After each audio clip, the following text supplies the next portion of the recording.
বিসমিল্লাহির রহমানির রহিম। আসসালামু আলাইকুম। হ্যালো গাইস, আপনারা সবাই কেমন আছেন? এই যে আমি চিকেন ফ্রাই করার জন্য আসলাম। আজকে একটা মুরগি আমি চিকেন ফ্রাই করব।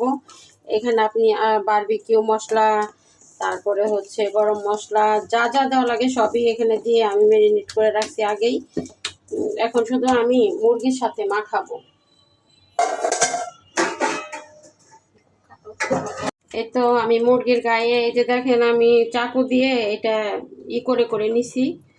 এই যে কেটে কেটে নিছি যাতে মশলাটা ঢুকে ভালোভাবে। আমি এখন এইভাবে ভালোভাবে মশলাটা মাখিয়ে নেব।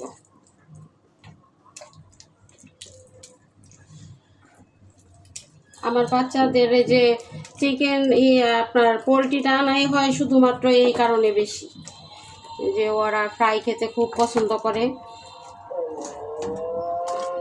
আমি এই যেভাবে কেটে নিছি, আর না কাটলে কি হয় ভিতরে অতটা কুক হয় না, সেজন্য আমি কেটে নিছি। কেটে নিলে ওইটা আপনার ভাজাটা অনেক ভালো হয়, মশলাটা ঢুকে ভালোভাবে। সেজন্য আমি এইভাবে কেটে নিছি। আপনারা এইভাবে কেটে করে দেখবেন, ট্রাই করবেন। ট্রাই করতে তো আর সমস্যা নাই, ভালো না লাগলে করবেন না নেক্সট টাইমে, একবার ট্রাই করতে সমস্যা কি।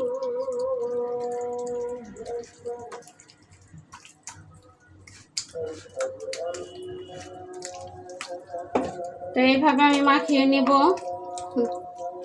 বিসমিল্লাহির রহমানির রহিম। হ্যালো গাইস, আপনারা সবাই কেমন আছেন?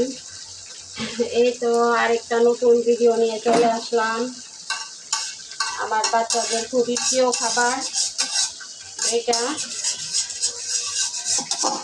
আমরা একটা জিনিস কি জানেন, আমরা যারা মনিটাইজেশন পাই নাই তাদের অনেক কিছু স্কিপ করতে হয়, আমরা সব কিছু দেখাইতে পারি না। যেমন এই যে তেলটা গরম করছি, আমার কিন্তু দেখানো সম্ভব না, কারণ টকবগে খুব একটা তেল দেখানো ফেসবুকের নিচে।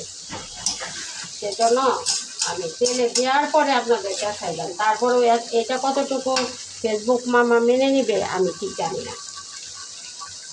তারপরেও আমাদের রান্না নিয়ে কাজ, রান্না তো দেখাইতেই হয়। রান্না আমরা যা করি, সাধারণ রান্নাও দেখাই, একটু ভালো রান্না করলেও দেখাই, সব কিছুই দেখাই আমরা। তো এটা আস্তে আস্তে হবে, খুবই আস্তে জাল দিতে হবে, নয়তো আপনার উপরে কুক হয়ে যাবে কিন্তু ভিতরেও হবে না। এটা খুবই আস্তে আস্তে করতে হবে। আমি এখানে যে বারবিকিউ মশলাটা থাকে ওইটা আমি দিই, এটা দিলে আপনার অনেক মজা লাগে। আপনারা যারা ফ্রাই করেন ওইটা দেওয়ার ট্রাই করবেন।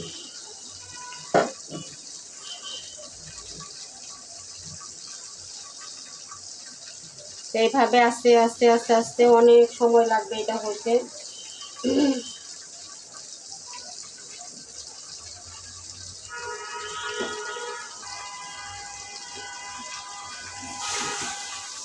আমার বাচ্চারা কিন্তু এই ফ্রাইটা ভাত দিয়েও খায়, এমনি না, শুধু ভাত দিয়েও খায়।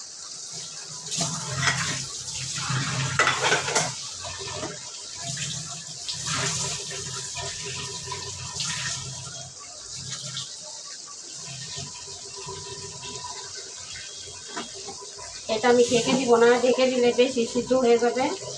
এটা এই তেলের মধ্যেই সিদ্ধ হবে, তেলের মধ্যেই ফ্রাই হবে। আমি একটুও ঢাকবো না কখনো, একটু সময়ের জন্য ঢাকা যাবে না এটা।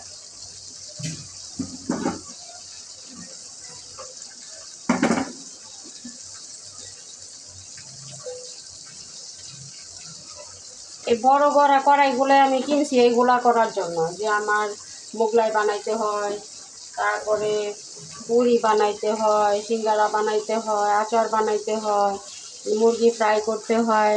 হ্যাঁ, এই সবের জন্য আমি এই বড় কড়াই কিনছি। এটা হচ্ছে আরও বড় কড়াই আছে আরেকটা, এটা হচ্ছে 10 নাম্বার, আরেকটা আছে হচ্ছে 12 নাম্বার।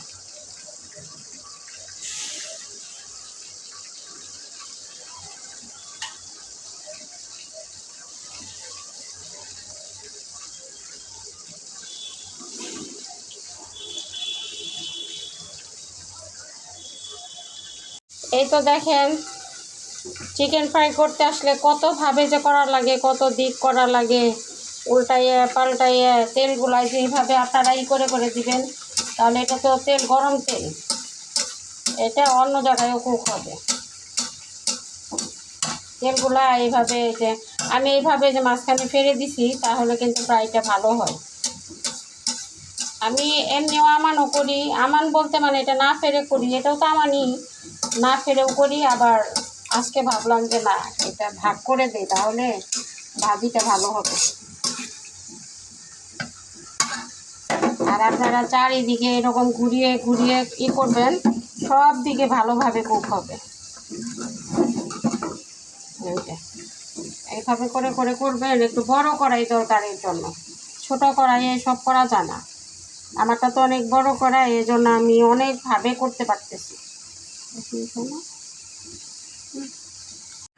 এই তো আমার চিকেন ফ্রাই অলরেডি হয়ে গেছে। আমার ফ্রাই করাটা কেমন হলো আপনারা জানাবেন। হ্যাঁ, এটা নান রুটি দিয়ে খাওয়া হবে। নান রুটি বানাবো, আপনাদের পরে দেখাবো। নান রুটি এখনও বানাই নাই, এটা আগে করে রাখলাম, বুঝছেন। অনেক টাইম লাগে চিকেন ফ্রাইটা করতে। আপনারাও এইভাবে করে খাবেন, সবাই খায় এটা এখন, এটা কোনো ব্যাপার না, এটা কমন জিনিস। হ্যাঁ, আমার তো মাঝে মাঝেই করতে হয়, এটা কেটেও করি, আমানও করি, মানে যেভাবে যখন সুবিধা সেইভাবেই করি। তো সবাই পাশে থাকবেন, বেশি বেশি করে সাপোর্ট করবেন, আমার ভিডিওগুলো বেশি বেশি করে দেখবেন। আমার কথা এবং আমার ভিডিও যদি ভালো লাগে তাহলে আপনারা প্লিজ প্লিজ প্লিজ আপনারা বেশি বেশি করে সাপোর্ট করবেন, আমাকে এগিয়ে যেতে সাহায্য করবেন। কারেন্টটা চলে গেল, কালারটা অন্যরকম হয়ে গেল। সবাই ভালো থাকবেন, সুস্থ থাকবেন। অন্য কোনো ভিডিওতে আবার দেখা হবে, কথা হবে। আল্লাহ হাফেজ।